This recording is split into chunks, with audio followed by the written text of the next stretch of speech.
मैं दो ही सिर्फ आखने ओ मैं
नहीं तो भाई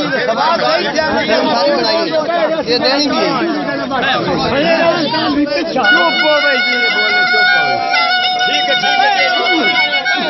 नहीं करते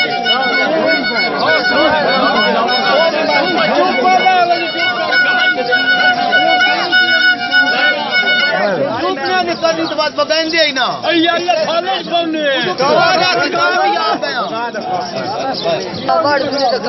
यार हूं मैं मुंह तो लग गया था हूं